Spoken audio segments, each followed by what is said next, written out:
ምን አይነት ህይወት ነበራችሁ? ባህር ኃይሉስ ምን ይመስል ነበር? በእውቀትም ይሁን በትጥቁም ይሁን በሁሉም ነገር በጥሩ ደረጃ ላይ የነበረና የተደራጀ የባህር ኃይል ነበረን። የኢትዮጵያን የባህር ኃይል ስታፈርስ የኢትዮጵያን የተቀረውን የኢትዮጵያን ግዛት ባህር በር አልባ ስታደርግ እያደረግ ያለው የኢትዮጵያን ሉዓላዊነት አደጋ ውስጥ እየከተትክ ነው። የደርግ መንግስት ከተሸነፈ በኋላ ወዴት ሄዳችሁ? በእኛ ላይ አጠቃላይ በነበረው ጦር ላይ የደረሰው በደል መቼም ቢሆን የትም ቦታ ላይ ደርሷል ብለን አናስብም። እኛ እየጠየቅን ያለነው እኛ የተነጠቅነው ወደ ዓለም አቀፍ ሀብታችን የመውጫ በር እየጠየቅን ያለ የኤርትራ ብሔርተኝነት ባህሩ ላይ ያለ ብሔርተኝነት ነው። በራሱ መቆም የማይችል በራሱ የቆመም አይደለም። ሻቢያዎች ካደረጉት በላይ ሻቢያዎች ከለፉት በላይ የኛ ባንዳዎች ካደረጉት በላይ ርብርብ ያደረገችው ግብጽ ነች። ኢትዮጵያን ከባህሩ ለመቅረፍ አግባብ በሌለውና ስርዓት ባጣ መንገድ እንድናጣው የተደረገ ዓላማቸው የነበረው ኢትዮጵያን ባህር በር አልባ ማድረግ ነው። እንጦት ነው የባህር በር ለሚሉ ሰዎች ምንድነው ምላሽ?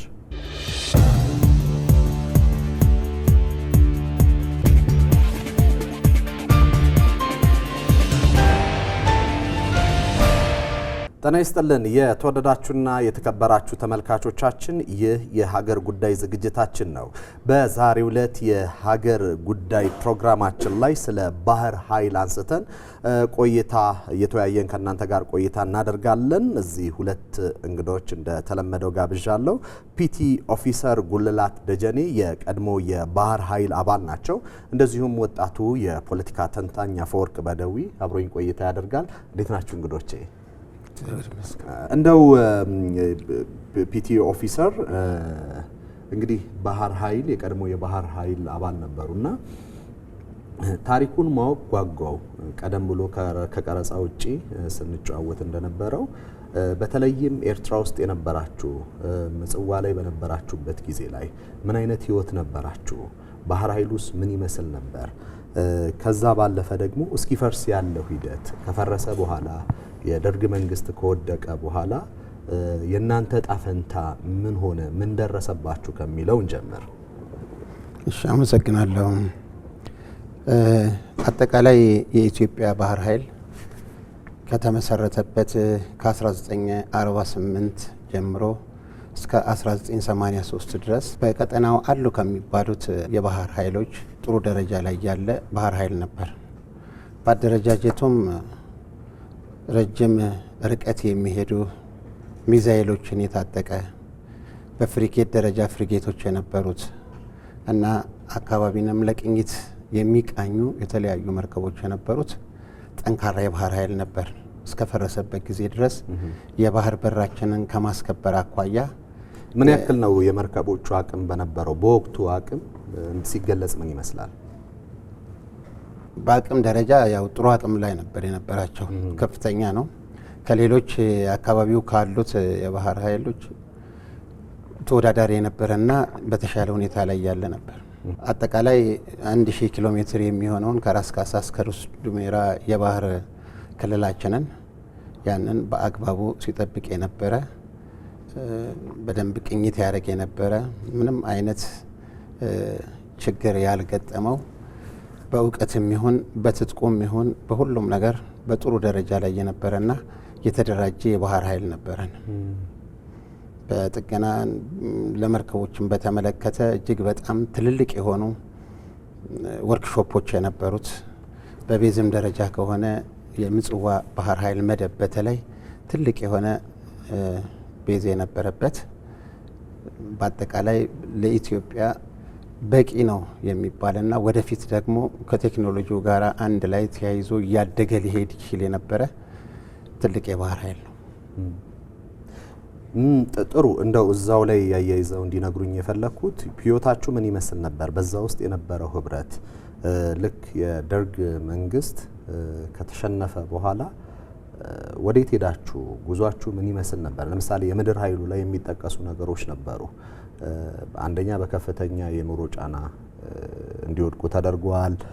ከዛ በተጨማሪ ደግሞ ጦሩ በመፍረሱ ምክንያት ወዲያው ነው ስርዓት እንዲሆኑ የተደረገው። ያው በጣም ኢህአዴግ ከወሰናቸው በብሔራዊ ጥቅም አስከፊ ውሳኔዎች አንዱ የሚባለው ለ70 እና ለ100 ዓመታት ሲገነባ የቆየውን የሀገርን መከላከያ ሰራዊት አፍርሶታል እና ያው ባህር ኃይሉም እዛ ውስጥ የሚጠቃለል ነውና ስለ ምድር ኃይሉ በብዙ ሰምተናል። ብዙ መጽሐፍቶች ተጽፈዋል፣ በኢንተርቪዎቹ ገልጸዋል። ስለ ባህር ኃይሉ ግን ወይ ብዙ የተጻፉ መጽሐፍቶች አላጋጠሙኝም ወይም ወጣችሁ አልተናገራችሁም። ምን ገጠማችሁ? ወዴት ሄዳችሁ?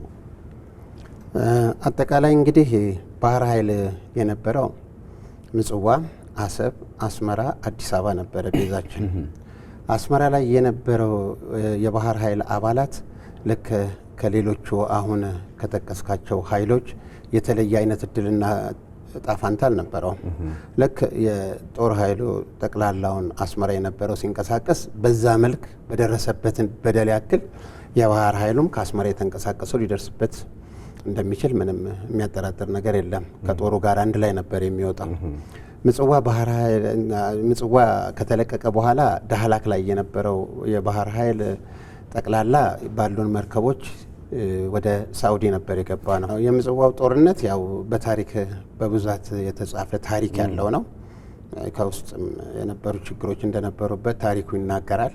ከዛ በኋላ ምጽዋ ባህር ኃይል መደብ ያው ከተለቀቀ በኋላ ወደ ዳህላክ ነው የገባ ነው። ከዳህላክ በኋላስ ምን ማለት? ከዳህላክ በኋላ ስደት እንግዲህ የሄድንበት የመጨረሻው ሰዓት ካለቀ በኋላ በመሬት ላይ ያለው ነገር በሙሉ ሲጠናቀቅ ዳህላክ ላይ የነበር ነው ወደ ሳውዲ ነው ሄድ ነው። ሳውዲ ከገባ ነው ሌላ አሰብ የነበረው የባህር ኃይል ጠቅላላ ወደ የመን ነው የገባው። በጣም ጥሩ አፈወርቅ፣ ወደ አንተ ከመምጣቴ በፊት የኮሞዶር ጌታቸው ስዩም ባለቤት ኮሞዶር ጌታቸው ስዩም የምጽዋ ባህር ኃይል መደብ ዋና አዛዥ ሆነው የሰሩ ናቸውና ከእሳቸው ባለቤት ጋር ቆይታ አድርገን ነበረ። የእሳቸውን ቃል እንስማና ምንድን ነው የተፈጠረው የሚለውን በወቅቱ ኢቲቪ ቃለ መጠይቅ አድርጎላቸዋል። እሱን ሰምተን ተመልሰን እንገናኛለን። ምጽዋ ነበር የምኖረው። እዛ አገር አስተዳደር ሰራ ነበርና እሱ ደግሞ የምጽዋ የባህር ኃይል ዋና አዛዥ ነበረ። ከዛ እዛ ተዋወቅንና ትዳር መሰረትን ማለት ነው። ተጋብተን 2 ልጆች ወልደን በሰላም እየኖርን እያለ በመካከል ለብዙ አመት እሱ ከመስራቾች ነው። ባህር ኃይል ሲመሰረት ገና ከዋና መስራቾች ነው። ውጭ ሀገር ነው የተማረው። ብዙ ሰልጥኗል። በጀነራል ማዕረግ ነበር ኃላፊ ሆኖ እዛ የሚሰራውና እየኖርን እያለን በመካከል ወደዚህ መዛወር ፈለገ። ምክንያቱም ቤተሰቦቹም እዚህ ናቸው። እኔ ቤተሰቦቼ እዛ አስመራ ነበሩ። አግብቼ ነው በቃ ለሱ ብዬ ነው ወደዚህም የመጣሁት ልጆቼን ይዤ ማለት ነው። እና ቤተሰቦቹ ጋር መሆን ስለፈለገ እናቱም ነበሩ በወቅቱ፣ እህቶቹም አሉ። ቤተሰቡ ሁሉ እዚህ ስለሆነ በቃ እዚህ መምጣት ፈለገ፣ መዛወር ፈለገና ሲጠይቅ ተዛውረው በሰላም በቃ የትምህርት ክፍል ኃላፊ ሆኖ ነው ተዛውሮ በእቃችን ይዘን ልጆቻችን ይዘን በሰላም ነው የመጣ ነው። ስንመጣ ማለት ነው በ82 ዓመተ ምህረት ግራጁዌሽን ነበር የባህር ኃይል ግራጁዌሽን። ከዛ ግራጁዌሽን ተጠርቶ እሱም ኮሞዶር በለገም ግራጁዌሽን ተጠርተው ነው የሄዱት እንጂ በእኛ ቦታ የተተካው ኮሞዶር ፊሊጶስ የሚባል ሌላ ኃላፊ ነው እዛ የሚያስተዳድር የነበረው። ከዚህ ግን ተጠርተው ሲሄዱ ለግራጁዌሽን ሲሄዱ ልክ እነሱ ሄደው አንድ ቀን አድረው ግራጁዌሽኑ ቅዳሜ ሆኖ ማክሰኞ ጦርነት ተጀመረ። ከዛ ጦርነቱ በጣም በቃ ያየለ ሲሄድ ለ4 ቀን ነው ጦርነቱ የነበረው።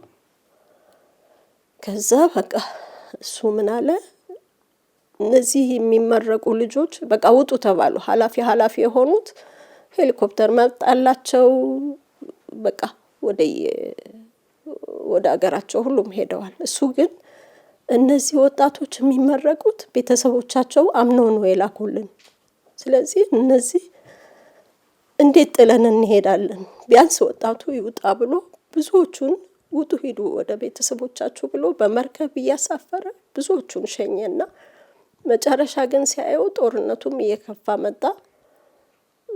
በቃ ጠንከር ያለ ነገር ነው የነበረው በወቅቱ ከባድ ነገር ነበር። መጨረሻ ሲያየው በቃ እጅህን ስጥ አሉት። እጅህን ስጥ ሲባል እጄን አልሰጥም አለ። እጄን አልሰጥም ራሴን አሳልፌ እሰጣለሁ እንጂ እጄን አልሰጥም ብሎ ባንዲራ ለብሶ ራሱን መስዋዕት አደረገ ማለት ነው። አሳዛኝ ታሪክ ነው የሰማነው። እንግዲህ በኢትዮጵያን ታሪክ ላይ አንዱ አሰቃቂም ከሚባሉት እንደዚሁም ደግሞ ዋጋ ብዙ የተከፈለበት እንደ ቀላል እንዲሄድ የተደረገ በሀገር ጥቅም ላይ ከተሰሩ ወንጀሎች መካከል በቀዳሚነት ፊት ለፊት ከሚመጡት የዚህ የባህር በር ማጣታችን ነው። እንትን የሚያደርጉት አሁንም ቢሆን የባህር በርን ጉዳይ በተመለከተ ከሚነሱ ነገሮች መካከል ጥያቄው የቅንጦት የማድረግ ለጥያቄው ቅጽሎችን መስጠት። ምክንያቱም የኢትዮጵያ የባህር በር ይገባታል ሲባል ባለፉት 27 ዓመታትም የተሰራው ትልቁ ስራ ምንድነው? አያስፈልጋትም የሚል ትውልድ እንዲነሳና ጥያቄውን ደግሞ የመምታት ጉዳዮች ሲነሱ ነበረ። የምንገኝበት ቀጠና የአፍሪካ ቀንድ ነው። የአፍሪካ ቀንድ ወደ $1 ትሪሊየን አካባቢ የንግድ እንቅስቃሴ ይደረግበታል።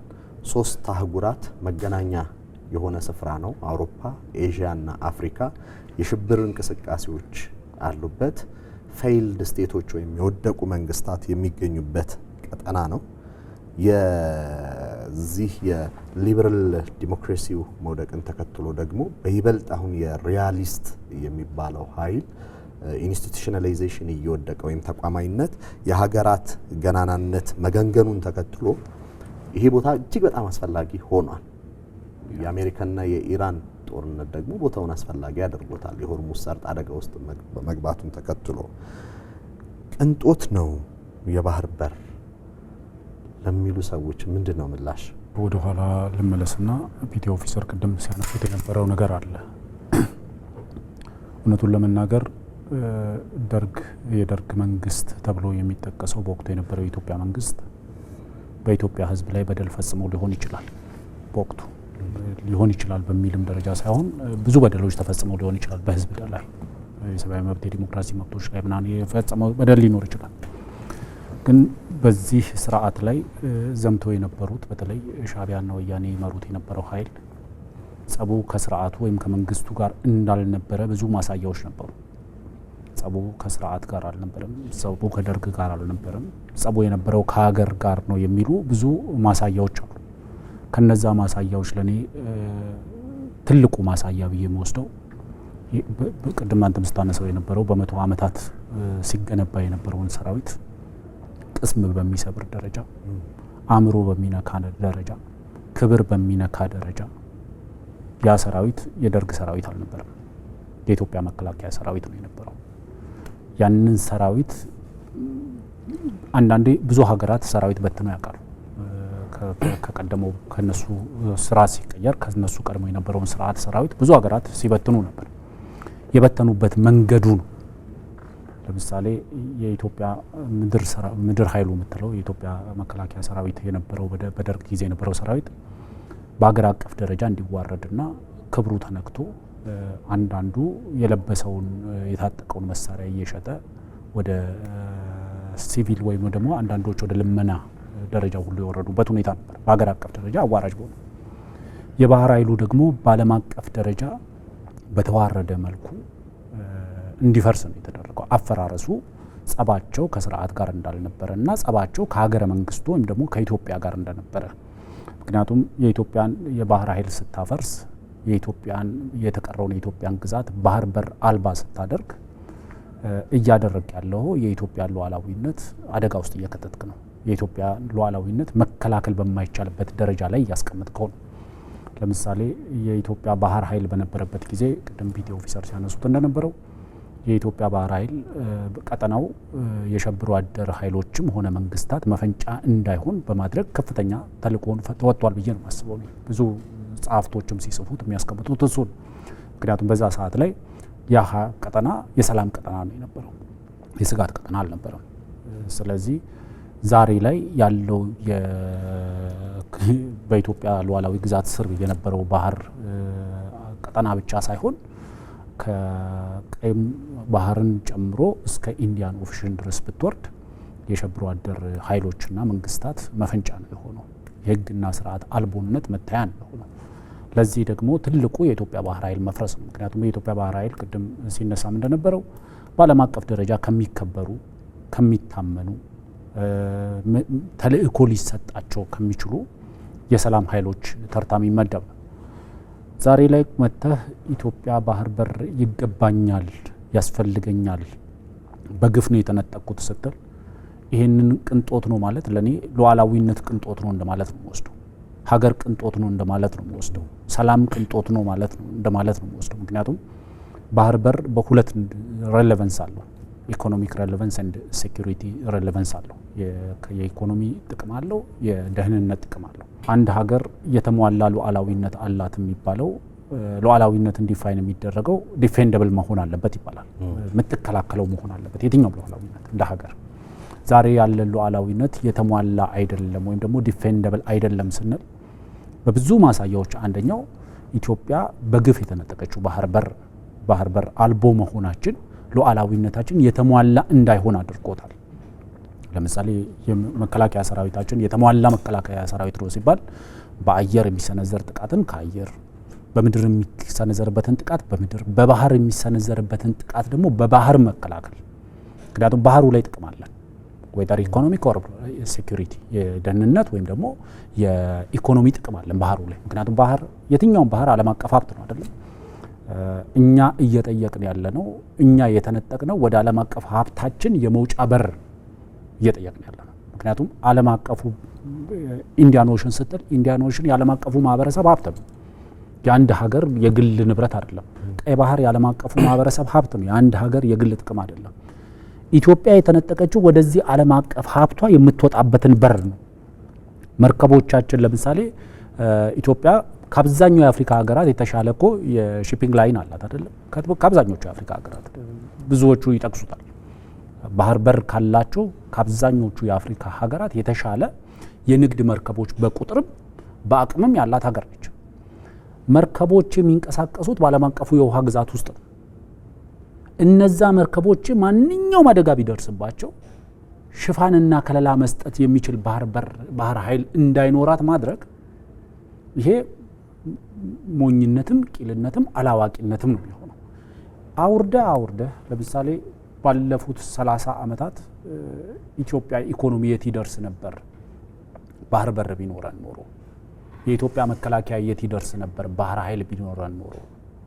ምክንያቱም ዓለም አቀፍ ማህበረሰብ ስንል ብዙ ጊዜ ራሳችንን አውጥተን ነው የምንለው። ራሳችን የዓለም አቀፉ ማህበረሰብ አካል ነን።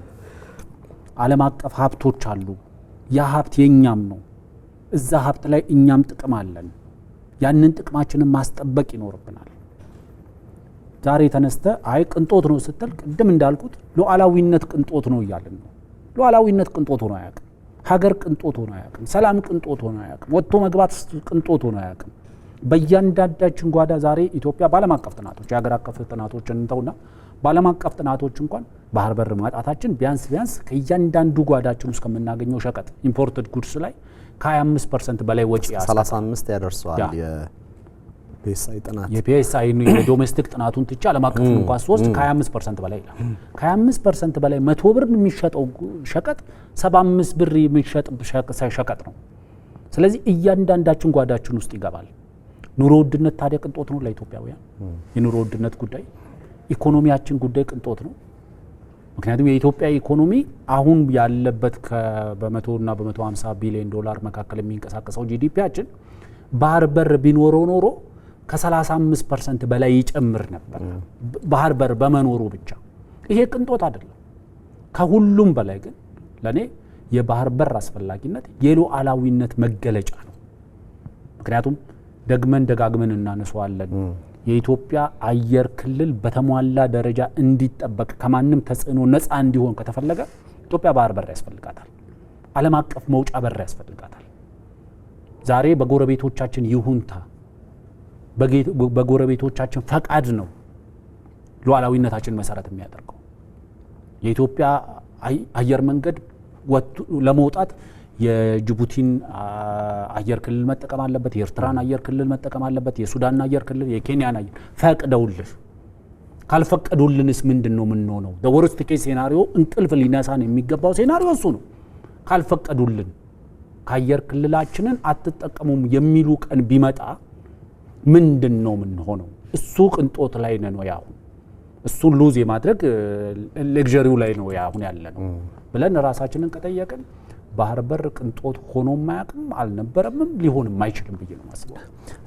ጥሩ ፒቲ ኦፊሰር ወደ እርሶ ልምጣና ከሸቀጦች ንግድ ገቢ ወጪ ንግድ በዘለለ የደህንነት ጥያቄ አሁንም ይነሳል።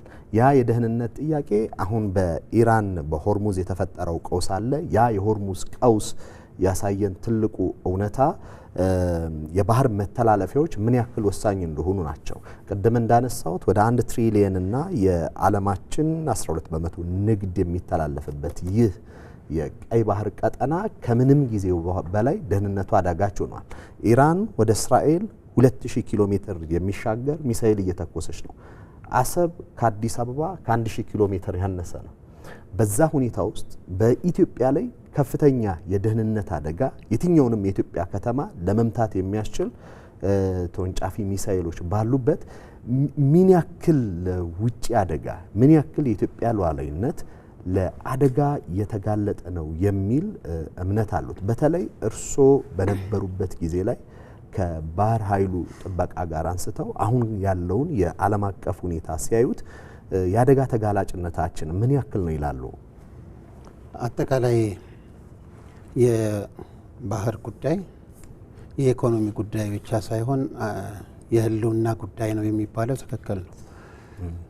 ቀይ ባህርንም በአግባቡ ሰላም እንዲሆን የተስተካከለ መንገድ እንዲይዝ ልታደርግ የምትችልም ኢትዮጵያ ናት። ስለዚህ የቀይ ባህርን አሳልፈን ከሰጠንና ባለበት ላይ እንኖር ቢባል ህልውናችን እጅግ በጣም አሳሳቢ ደረጃ ነው የሚደርሰው። አይደለም ከቀይ ባህር ላይ ኢትዮጵያን ጠቅላላ ያለው ርቀት አይደለም ዛሬ ባለው ቴክኖሎጂ ምን ያህል በርቀት አገሮች ህልውና እየተደፈረ ችግር ውስጥ እየገቡ እንደሆነ በተግባር እያየን ያለንበት ሁኔታ ነው። ስለዚህ ቀይ ባህር የህልውናችን ጉዳይ ነው የምንለው አጠቃላይ ከደህንነታችንም አኳያ ሉዓላዊነታችንን ከማስከበር አኳያ በከፍተኛ ደረጃ ልናተኩርበት የሚገባን ስለሆነ ነው። ከታሪካዊነትም አንጻር ቢሆን ቀይ ባህር የኢትዮጵያ የነበረ በመጨረሻም ደግሞ አግባብ በሌለውና ስርዓት ባጣ መንገድ እንድናጣው የተደረገ ነው። ስለዚህ ቀይ ባህር ላይ ያለን ህልውና እጅግ በጣም በከፍተኛ ደረጃ ልንጠብቀው ልናስብበት የሚገባ ነው።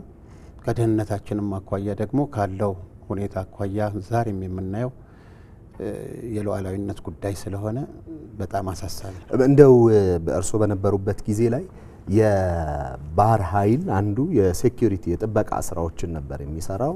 ሚሳኤል ተሸካሚ መርከቦች ነበሩን። ከዚህ አንጻር አንስተው ምን ያክል ተጋላጭነታችን የሰፋ ነው የሚለውን ነገር ቢያሳዩን። አጠቃላይ ለምሳሌ እኛ እንኳን ሚሳኤል ቦቶች ነበሩን ወደ 40 ኪሎ ሜትር ያላነሰ ሊሄዱ የሚችሉ ዛሬ ደግሞ ከዛ የበለጠ ሊወነጨፉ የሚችሉ መሳሪያዎች እንደሚኖሩ እንረዳለን። ከዚህ አኳያ አጠቃላይ ቀይ ባህርን ላይ መርከቦች ሌሎች መርከቦች እዛ ጋር ቢመጡ ለኛ ህልውና እጅግ በጣም አሳሳቢና አስቸጋሪ ነው የሚሆነው። አፈወርቅ ወደ አንተ ልምጣና እንግዲህ የዓለም በቴክኖሎጂ በብዙ የረቀቀችበት ዘመን ላይ እንገኛለን። ባለፉት ዓለም 100 ዓመታት ካሳለፈችው ይልቅ ባለፉት 10 ዓመታት የተፈጠሩ ነገሮች ብዙ ነገሮችን ለውጠዋል። ነገር ግን አሁን ዓለም በየትኛው መስኩ በቴክኖሎጂ ብትረቅና ወደፊት ለፊት ብትጓዝም ነገር ግን አሁንም የጂኦግራፊ ኃይል ወይም ደግሞ የመልክዓ ምድር ኃይል ወሳኝ መሆኑን እየተመለከትን እንገኛለን እና ዓለም ቴክኖሎጂ የጂኦግራፊን ፓወር ወይም ደግሞ ኃይል ሊሰብረው አልቻለም። ጂኦግራፊው አሁንም የሀገራትን እጣ ፈንታ እየወሰነ መሆኑ በይበልጥ እየታየ ነው። አሁን ማላካንም ብትወስደው ፓናማንም ብትወስደው የዚህ የባብል አልመንደብንም የመተላለፊያ የሆርሙዝ ጉዳዮች እነዚህን በደንብ አድርገው ያሳዩናል። ምናልባት ተመልካቾች የቲም ማርሻልን ፕሪዝነር ኦፍ ጂኦግራፊ ኤንድ ዘ ፓወር ኦፍ ጂኦግራፊ የሚሉ መጽሐፍትን በደንብ ቢቋኛቸው ምን ያክል መልክዓ ምድር ወሳኝ መሆኑን ይመለከታሉ። እኛ ከምንገኝበት የአፍሪካ ቀንድ በ8 ሰዓት በረራ ግማሽን የዓለም ሕዝብ ከምናገኝበት ቀጠና ተነስተን ይሄ ቀጠና ለኢትዮጵያ ምን ማለት ነው ከሴኩሪቲ አንጻር ወይም ደግሞ ከደህንነታችን አንጻር ምን ማለት ነው? ይህንንስ ማጣት አደጋው ምንድነው የሚለውን እንመልከተው። ቅድም ሁለታችሁም ስታነሱት የነበረው ትልቁ ነገር ለኢትዮጵያ ባህሩ አሁን የስጋት ምንጭ እየሆነ መጥቷል። ምክንያቱም ቅድም አንተ በብዙ ሺህ ማይልስ ወይም ደግሞ ኪሎሜትሮች ሊወነጨፉ የሚችሉ ሚሳኤሎች በኢትዮጵያ ወዳጆችና ወይም ደግሞ በዓለም አቀፍ መንግስታት እጅ ብቻ ላይ አይደሉም አሁን ያሉት። ቅድም ስናነሳቸው እንደነበሩ በቀጠናችን ባሉ ሸብሮ አደሮችም እጅ ላይ ወይም ደግሞ በሸብሮ አደር መንግስታት እጅም ላይ የኢትዮጵያ ህልውና ላይ አደጋ የሚጋርጡ የጦር መሳሪያዎች አሉ። እነዚህ መሳሪያዎች በከፍተኛ ደረጃ የሚዘዋወሩት በባህሩ ላይ ነው። ቅድም አንተ ስታነሳው የነበረው ለምሳሌ ግብጽ ኢትዮጵያ የባህር በር አልባ እንድትሆን ያደረገችውን ጥረት ስትወስደው ግብጽ የህልውና የመሰረቶች ሁለት ነገሮች ናቸው ብላ ታምናለች። አንደኛው ናይል፣ ሁለተኛው ስዌዝ ካናል። የኢትዮጵያ ባህር ኃይል በነበራት ጊዜ አትሊስት የባብኤል መንደብን ቀጠና ሰላምን መቆጣጠር የሚያስችል አቅም ነበራት። ስዌዝ ካናል ያለ ባብኤል መንደብ ሬሌቨንሱም ሲግኒፊካንሱም አደጋ ውስጥ ነው። ባብኤል መንደብ ሰላም ካልሆነ ስዌዝ ካናል፣ ስለዚህ የባብኤል መንደብን እጣ ፈንታ የሚወስን የኢትዮጵያ ባህር ኃይል በዛ ቀጠና ላይ መኖሩ የናይል ውሃ ፍሰትን የምትቆጣጠር ኢትዮጵያ መኖሯ ግብጽ ሁል ጊዜ እንደ ስጋት ነው የምታየው።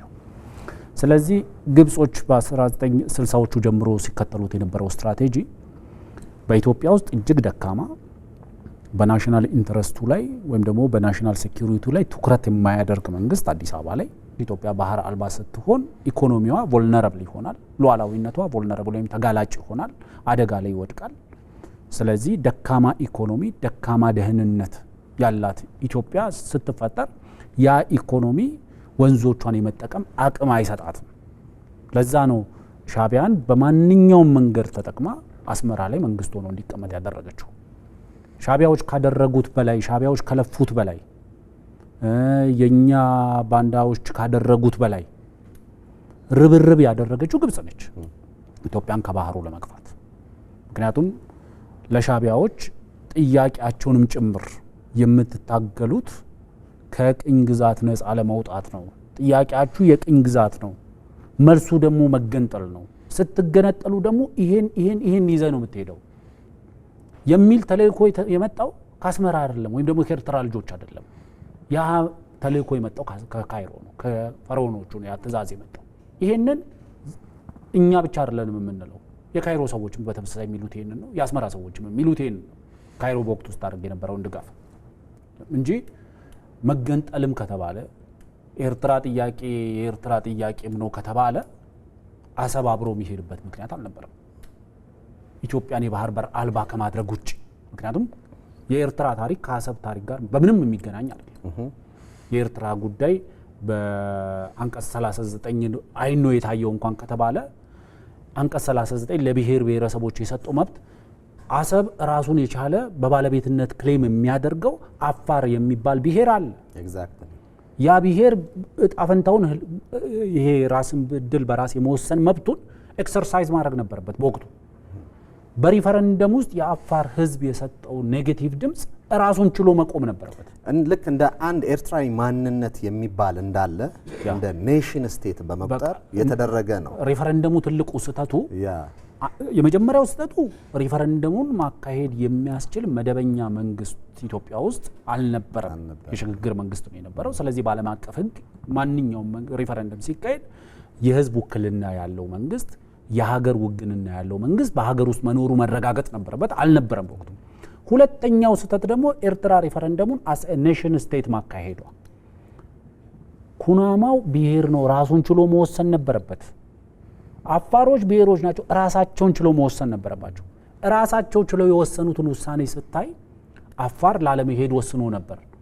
ግን እንደ ኔሽን ስቴት ወደ ሙሉ ድምጾችን ወደ ቋት ውስጥ በመቅጠት እንዲሄድ ተደረገ። ያም መብት መንፈግ ነው የተደረገው። ኤርትራን እንደ አንድ የብሔር ሀገር ወስዶ በኤርትራ ውስጥ 9 የተለያዩ የብሔር ማንነቶች አሉ።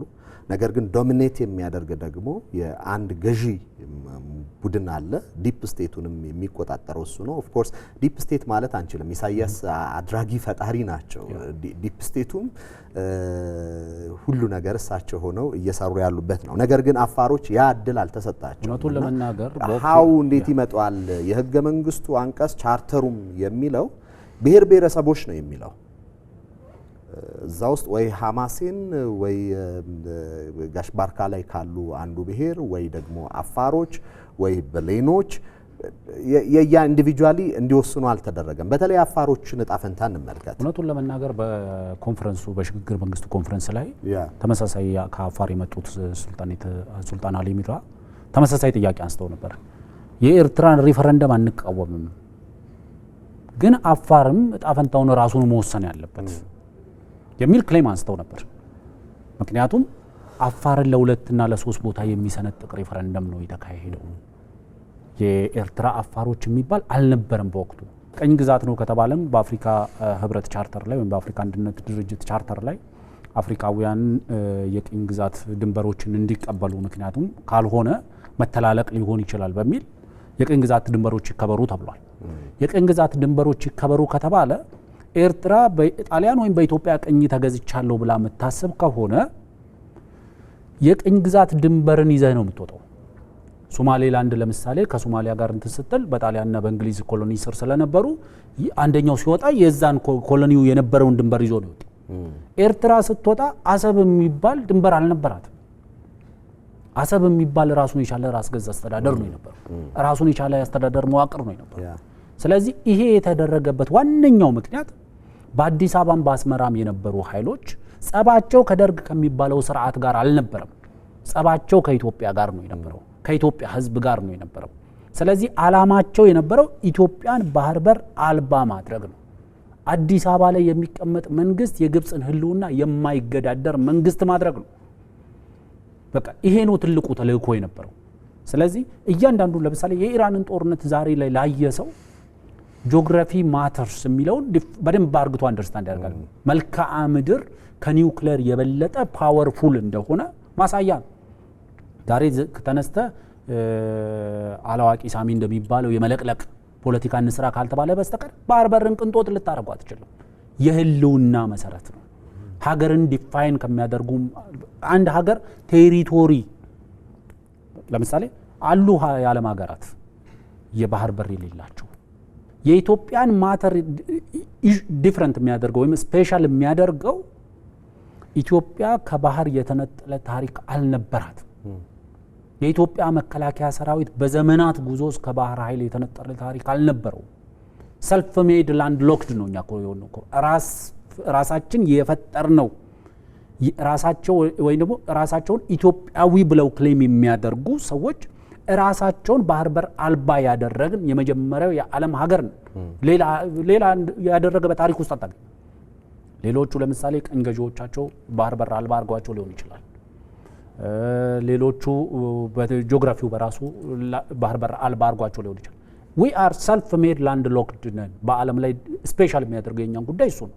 የተነጠለ ታሪክ የሌለ ባህር በር አልባ ከመሆን ባህር በር ያላት ሀገር መሆኑ ቀላል ሆኖ እያለ ቀላሉ እሱ ነበር እኮ። ኤርትራ አሰብን ጥላ መገንጠል ትችላለች። ለምሳሌ በታሪክ ሁለቱ ሀገራት አብረው በነበሩበት ጊዜ አሰብ የኤርትራ ግዛት አካልም ከሆነ የኤርትራ መገንጠል የኢትዮጵያን የተቀረውን የኢትዮጵያን ክፍል አደጋ ውስጥ በማይከት መልኩ መሆን ነበረበት። ለምሳሌ ታሪኩ አሰብ የሚባለው ከራስ ዱሜራ እስከ ራስ ካሳ ያለው የኢትዮጵያ የባህር ግዛት ሙሉ ለሙሉ ኤርትራ ስር ወድቋል እንኳን ተብሎ ቢታሰብ በታሪክ ጀስት አስዩም አድርገን እንደዛ እንኳን ቢሆን ኤርትራ ስትገነጠል የኢትዮጵያ መንግስት ውክልና ሙግንናም የነበረው ቡድን ቢኖር ኖሮ የተቀረው የኢትዮጵያ ህዝብ ጣፈንታ ኦን ደ ቴብል ላይ መቀመጥ ነበረበት። ምን ይሆናል? ባህር በር አልቦ መሆን፣ በሺዎች ኪሎ ሜትር የተዘረጋን ባህር ለአንድ አካል ሙሉ ለሙሉ ቀርፈን እንዴት ይሰጣል? ለዛ ነው ብዙ ጊዜ ደጋግሜ ኤርትራ ኢትዮጵያን የማነቂያ ስካርፕ ነች ብዬ ማስበው፣ ኢትዮጵያን የማነቂያ ገመድ ነች ብለን የምናስበው። ኤግዛክትሊ ብዙዎቹም የሚያነሱት ይህንኑ ነው። የታሪክ እውነታም የሚያሳየን ኤርትራ የሚባል ማንነት ስሪት ያመጣው እንጂ ኦሪጂናል ወይም ተፈጥሯዊ አይደለም ነው። ቅድም አሁን ለምሳሌ አንተ ያነሳቸው 2 መጽሐፎች አሉ። ፕሪዝነር ኦፍ ጂኦግራፊ ሲል ቲም ማርሻል ወደ 10 ማፖችን ያስቀምጣል። ከ10ሩ ማፖች አንደኛው ፕሪዝነር ኦፍ ጂኦግራፊ ላይ ኢትዮጵያን ያስቀምጣታል። እዛ ውስጥ ኢትዮጵያ የጂኦግራፊ እስረኛ አድርጎ ያስቀምጣታል። ጂኦግራፊ ያሰራት ሀገር ይችላል። ፓወር ኦፍ ጂኦግራፊም ላይ ሲመጣ ደግሞ ኢትዮጵያን ያስቀምጣታል። በናይል ምክንያት ጂኦግራፊ ፓወር የሰጣት ሀገር ነች። ስለዚህ እኛ እስረኛ መሆን እንመርጣለን ወይስ ጉልበታችንን እንጠቀማለን? ጂኦግራፊው የሰጠንን ጉልበት ተጠቅመን ከእስረኝነት እንወጣለን ወይስ እንዴት የትኛውን እንመርጣለን? ምክንያቱም ማርሻል ሲያስቀምጠው ሁለቱንም ጎን ለጎን ያስቀመጠበት ምክንያት ፓወሩ እስር ቤቱን ለመስበር መጠቀም ይኖርብሃል። የኢትዮጵያ መንግስት ለምሳሌ የሁለቱ ውሃዎች ስትራቴጂ የሚለው መጽሐፍ እኔ ፓራራሊ ከቲም ማርሻል ጋር አብሮ መታየት አለበት ብዬ ነው ማስበው። ምክንያቱም ኢትዮጵያ ላለፉት 30 ዓመታት ናይልን በተመለከተ በሚደረጉ ድርድሮች ሰፋ ካደረግነው ተፋሰሶቹን የተመለከተ ነው ውይይት የምናደርገው። አሁን የኢትዮጵያ መንግስት የወሰደው አቋም ምንድን ነው? በናይል ጉዳይ ላይ በሚደረግ ድርድር ላይ እዛው ጠረጴዛ ላይ የቀይ ባህር ጉዳይ መምጣት አለበት። ምክንያቱም ቀይ ባህር የተገፋ ነው በናይል ነው። ስለዚህ የናይልን ጉዳይ እንደራደርበት የሚል አካል የቀይ ባህርን ጉዳይም በድርድር ጠረጴዛው ላይ እንዲቀርብ መፍቀድ ወይም ደግሞ መወሰን አለበት።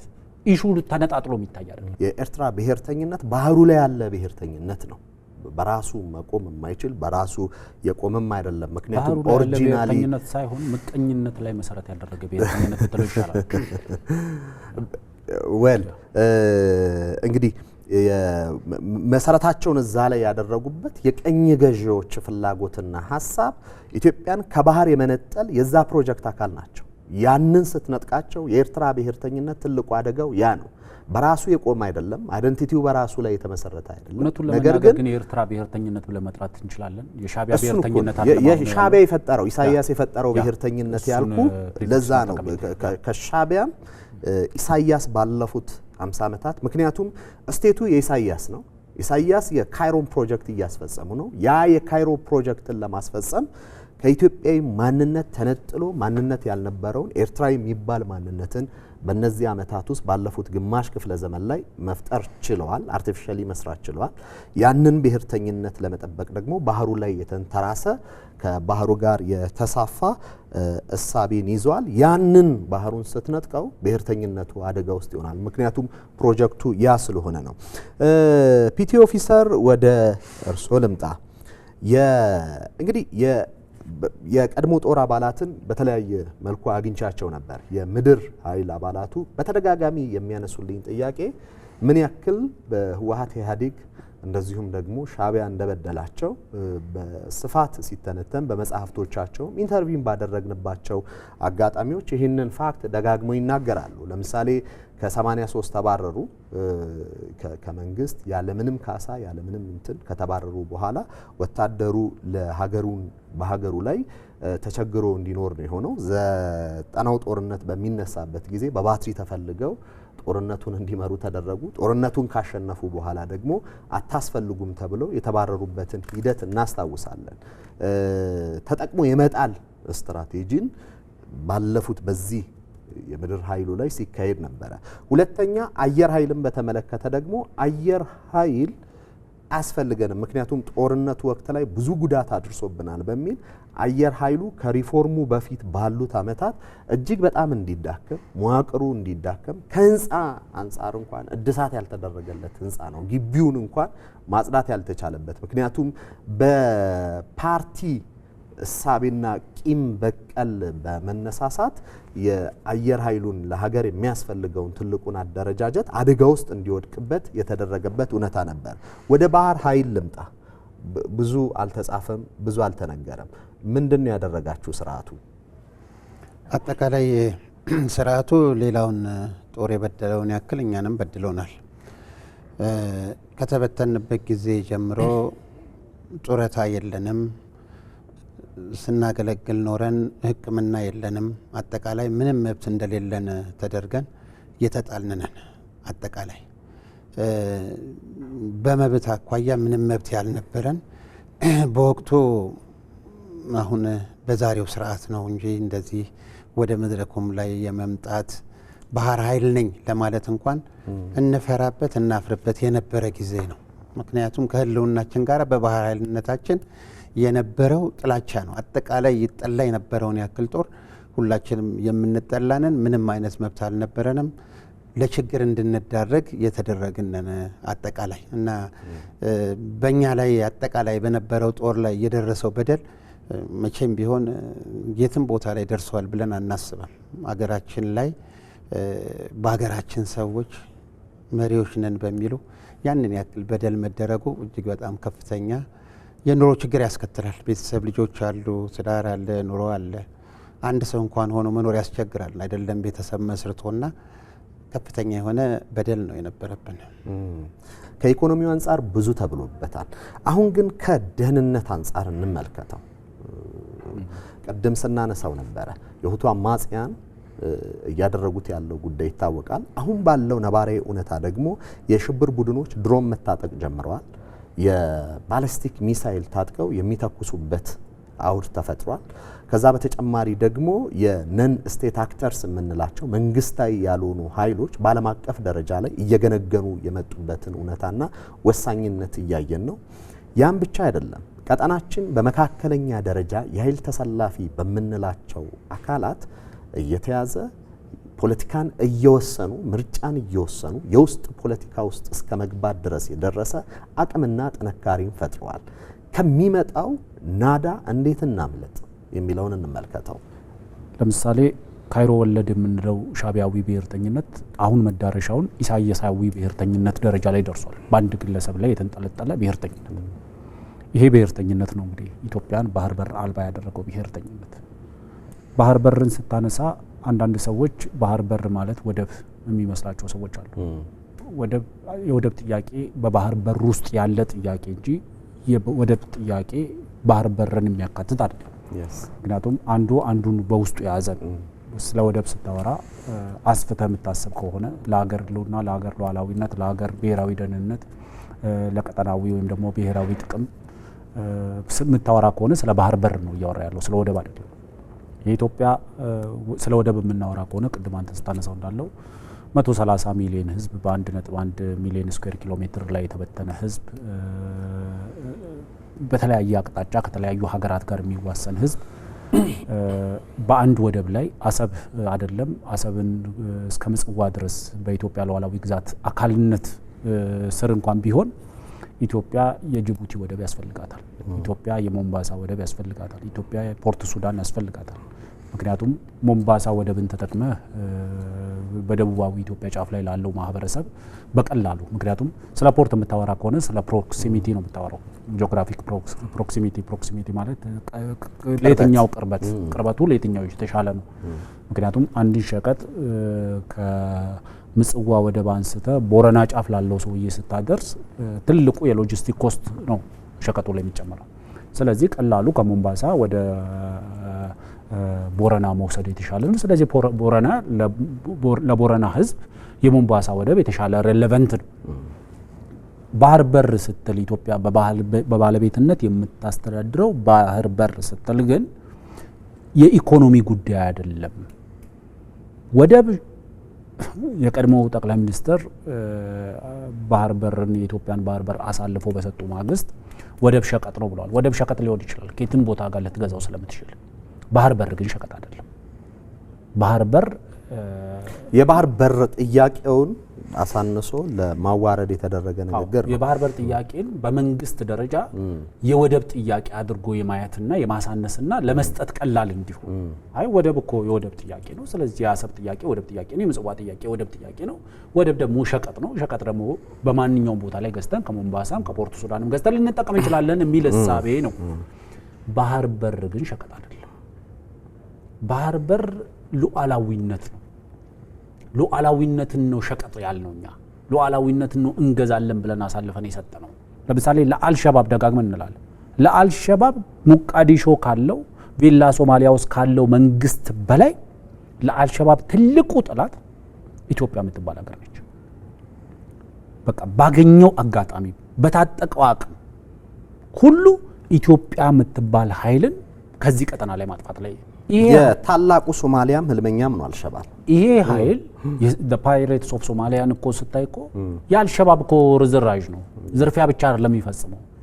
ቅድም እንዳልከው አንተ በጣም ብዙ የትጥቅ አቅም ያላቸው ናቸው። ደሁቲስ ስትል ቀይ ባህርን መዝጋት እርምጃዎችን የመውሰድ እንቅስቃሴ የሚያደርጉ ናቸው። እያንዳንዱ ሀገር ውስጥ የተፈጠሩ ነን ስቴት አክተሮች የሀገር ሉዓላዊነት ላይ አደጋ ጋርጠዋል። እነዚህ አደጋ የጋረጡ ኃይሎች ነገ ፊታቸውን ወደኛ ቢያዞሩ ራሳችን ልንከላከል አንችልም። ለምሳሌ አየር ኃይል ላይ በጣም ከፍተኛ የሆነ ስራ ተሰርቷል። በዚህ ባለፉት 7-8 ዓመታት አየር ኃይልን ሪኖቬት ለማድረግ ከዘመን ጋር ለማራመድ ቴክኖሎጂ ለማስታጠቅ። ግን አየር ኃይል ያለ ባህር ኃይል፣ ባህር ኃይል ያለ አየር ኃይል እዚህ ግባ የሚባል ሮል ሊኖረው አይችልም። በቃ ይሄ እንደ እንቁራሪት ዓለምን የምታየው በጉድጓዷ ቀዳዳ ልክ ነው እንደሚባለው እኛም ራሳችንን ኢትዮጵያ የምትባለው ብሔራዊ ጥቅሟ ሁሉ በዚች በተከለለልን ግዛት ውስጥ ብቻ ነው ብሔራዊ ጥቅማችን ብለን ነው ዲፋይን የምናደርገው። ብሔራዊ ጥቅማችን ወይም ድንበራችን የምንለው ለምሳሌ አንድ ሀገር ትልቁ ማተር የሚያደርገው ድንበር ነው አይደል? መከላከያ ሰራዊቱም ድንበር ለማስጠበቅ ድንበራችን ግን የት ነው? ድንበራችን የት ነው ብለን ራሳችን ከታይ የዛሬ 20-30 ዓመት ወደ ኋላ ብንሄድ ድንበራችን እዚሁ ዙሪያው የመሬታችን ዙሪያ ላይ የተሰመረው መስመር ነው። አሁን ባለው ነባራዊ ዓለም ደግሞ ድንበርህ ማለት ብሔራዊ ጥቅምህ ያለበት ነው። ዜጎች ያሉበት ነው ድንበርህ ማለት። ምክንያቱም ዜጎች እስካሉበት ብሔራዊ ጥቅምህ እስካለበት ድረስ ድንበር ነው። ቀይ ባህር ላይ ብሔራዊ ጥቅም አለን እንደ ኢትዮጵያ። ኢንዲያን ኦሽን ላይ ብሔራዊ ጥቅም አለን እንደ ኢትዮጵያ። እዛ ብቻ አይደለም ተሻግረ አትላንቲክ ወይ ሜዲትራኒያን ላይ ብሔራዊ ጥቅም አላት ኢትዮጵያ። ምክንያቱም መርከቦቿ ይቀዝባሉ እዛ አካባቢ ላይ። ይሄንን ቀጠና ለማስጠበቅ በብዙ ሺህ ማይልስ ለምሳሌ የአሜሪካ ባህር ኃይል መካከለኛው ምስራቅ ጋር ምንድነው የሚሰራው ካል ብሔራዊ ጥቅሙን ነው እያስጠበቀ ያለው። ለነሱ ልክ ነው። ለአሜሪካውያን እዛ ደረጃ እንዴት ሊመጡ ቻሉ? ለምሳሌ ፓናማን ቅድም አንስታል። የአሜሪካ መንግስት ፓናማን ለመገንባት በብዙ ሺዎች የሚቆጠሩ አሜሪካውያን ህይወት የቀጠፈ ፕሮጀክት እኮ ቢሊየንስ በወቅቱ በዛ ወቅት ቢሊየንስ ኦፍ ዶላር የወጣበት በብዙ ሺህ የሚቆጠሩ አሜሪካውያን ህይወት የቀጠፈ ነው። ያንን ፕሮጀክት በተጠናቀቀ ማግስት የሆነ አንድ ደከም ያለ የአሜሪካ መንግስት አሳልፎ ፓናማ ለምትባል ሀገር ሰጠ። ዛሬ የአሜሪካ መንግስት ዛሬ ያለው በፕሬዚደንት ዶናልድ ትራምፕ የሚመራው መንግስት ፓናማን ካላስመለስኩ ነው። ምክንያቱም ብሔራዊ ጥቅሜ ላይ አደጋ ጋርጧል። እዚህ ግሪንላንድ ላይ የሚነሳው ጥያቄ ምንድን ነው? የአሜሪካ መንግስት ብሔራዊ ደህንነት ስጋት ጋርጦብኛል። ዴንማርክና አሜሪካ እኮ አይዋሰኑም። ስለዚህ ሀገር ዛሬ ያለው ሀገር ተሻግረ ከድንበርህ የቆዳ ስፋት ላይ ዙሪያ ላይ ከተሰመረው መስመር ተሻግረ ማሰብ ካልቻልክ ዛሬ ሁሉም ኢትዮጵያዊ ማሰብ አለበት።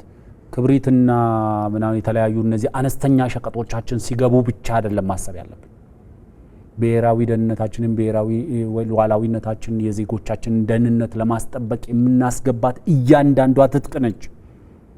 እንደው አፊ እዛ ጋር እንድታያይዝ የፈለኩት አሁን የሽብር ቡድኖች በዓለም አቀፍ ደረጃ ላይ ትብብር አድርገዋል። ለምሳሌ አይስ እና አልቃይዳ ከአልቃይዳ ውስጥ የወጣ ክንፍ ነው አይስ።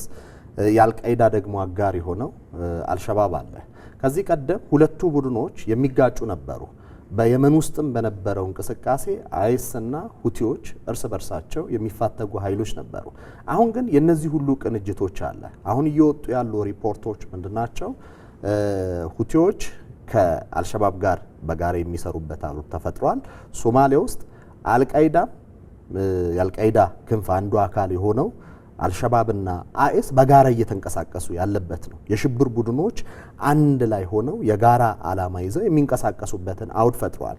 ከዛ ባለፈ ደግሞ እንደ ኤርትራ ያሉ ከዚህ በፊትም በዩኤን ማዕቀብ ተጥሎበታል ከአልሸባብ ጋር በነበረው ከሽብር ቡድንን ሽብርተኞችን የሚደግፉ መንግስታት ደግሞ ተፈጥረዋል። በእነዚህ አውድ ውስጥ የተከበበች እና የብሔራዊ ደህንነት ስጋቷ ከየትኛውም ጊዜ ሁኔታ ባጋሸበበት ሁኔታ ላይ ኢትዮጵያ ምን አይነት አፋጣኝ እርምጃዎችን እና የአጭር ጊዜ የረጅም ጊዜ እርምጃዎቿ ምን ሊሆን ይገባል የሚለውን አይተን እናጠናቅ። ለኔ ቀላሉ እንትን መታየት አለበት ብዬ ማምነው በአፍሪካ ቀንድ ላይ ሁለት አይነት አስተሳሰቦች አሉ። አንደኛው አስተሳሰብ ኢትዮጵያ የህልውና መሰረት የቀጠናው ሰላም ነው ብላ ታምናለች። ዲ አደር ሳይድ ደግሞ አለ የህልውና መሰረት የቀጠናው መታመስ ነው ብሎ የሚያምን ኃይል። ይሄ ኃይል ከካይሮ ካርቱም፣ ከካርቱም አስመራ፣ ከአስመራ ሞቃዲሾ ምናምን የሚባሉ እነዚህ ሞቃዲሾን መንግስት የሚገዳደሩ ነን ስቴት አክተሮች አልሸባብን ጨምሮ እነ ሁቲ እነ ምናምን የሚተባበሩበት። ምክንያቱም እነዚህ ኃይሎች የሚያተርፉት በቀጠናው መታመስ ነው። የካይሮ መንግስት ቀጠናው ከታመሰ፣ የናይል ተፋሰስ አባል ሀገራት ከታመሱ፣ ሁከት ውስጥ ከገቡ ቀጣይነት ያለው የውሃ ድርሻዬ ይጠበቅልኛል ብሎ ያምናል። ኢትዮጵያ ደግሞ ሰላም የሆነች ሶማሊያ፣ ሰላም የሆነች ሱዳን፣ ሰላም የሆነች ኬንያ፣ ሰላም የሆነች ኤርትራ ከተፈጠረች እኔ ሰላም ሆናለሁ ብላ ታምናለች። አሁን በቀጠናችን ላይ ያለው ግጭት የነዚህ ሁለት አይዲዮሎጂዎች ነው። ሰላም የሚፈልግ ኢትዮጵያ መር የሆነ አስተሳሰብና ሁከት የሚፈልግ ካይሮ መር የሆነ አስተሳሰብ። ስለዚህ ኢትዮጵያ በቀጠናችን ማንኛውንም እርምጃ ለመውሰድ የሚያስችል ሌጋል ግራውንድ ያላት ሀገር ነች። በህልውና ላይ አደጋ የጋረጡ ኃይሎች ላይ ማንኛውንም እርምጃ ኢንክሉዲንግ ወታደራዊ እርምጃ ማለት ነው። ለምሳሌ የሱዳን መንግስት ከኢትዮጵያ መንግስት ጋር ለመዋጋት የሚያስችለውን ማንኛውንም ነገር አድርጓል። እስከ ግዛት ወረራ ድረስ፣ እስከ ኢትዮጵያ መንግስት ተቃዋሚ ኃይሎችን እስከ ማስታጠቅ እስከ ማሰልጠን ድረስ የኢትዮጵያ መንግስት ህጋዊ ወታደራዊ እርምጃ የመውሰድ ሉዓላዊ ስልጣን አለው። የኤርትራ መንግስት ኢትዮጵያ ላይ ወረራ ፈጽሟል። የኢትዮጵያ መንግስት ተቃዋሚ ኃይሎችን ማስታጠቅ፣ ማሰልጠን፣ ማደራጀትን ጨምሮ የኢትዮጵያ መንግስት እርምጃ ለመውሰድ ሉዓላዊ ስልጣኑ ይፈቅድለታል። በሶማሊያ ውስጥ የሚገኙ ነን ስቴት አክተሮች በኢትዮጵያ ላይ የጋረጡት አደጋ አለ። ማንኛውም የዓለም ሀገር ሊታገሰው በማይችል ደረጃ የኢትዮጵያ መንግስት ታግሷል። ይሄንን የኢትዮጵያ መንግስት እንዴት ያየዋል ብለህ ካሰብክ ለኔ ለሰላም ለመረጋጋት እንደተከፈለ ዋጋ እንደ ትዕግስት ብቻ አይደለም መታየት ያለበት፣ በሰላም አብሮ ለመኖር እንደተከፈለ ዋጋ። ስለዚህ የኢትዮጵያ መንግስት በማንኛውም ጊዜ ላይ ለሚወስደው እርምጃ የዓለም አቀፍ ህግጋት የዓለም አቀፍ ተቋማት የተቋቋሙበት ቻርተርም ጭምር ይፈቅድለታል ብዬ አስባለሁ። በጣም ጥሩ እንግዶች፣ እጅግ በጣም አድርጌ አመሰግናለሁ። ጥሩ ውይይት ጊዜ ነበረን። የተወደዳችሁና የተከበራችሁ ተመልካቾቻችን የዛሬው የሀገር ጉዳይ ዝግጅታችን በዚህ ተጠናቋል። ፕሮግራሙን እየመራው ከመላ የስቱዲዮ ባለሙያዎች ጋር በመሆን ብስራት መለስ አብሬያችሁ ቆየው። በያላችሁበት ሰናይ ጊዜ ሆነላችሁ።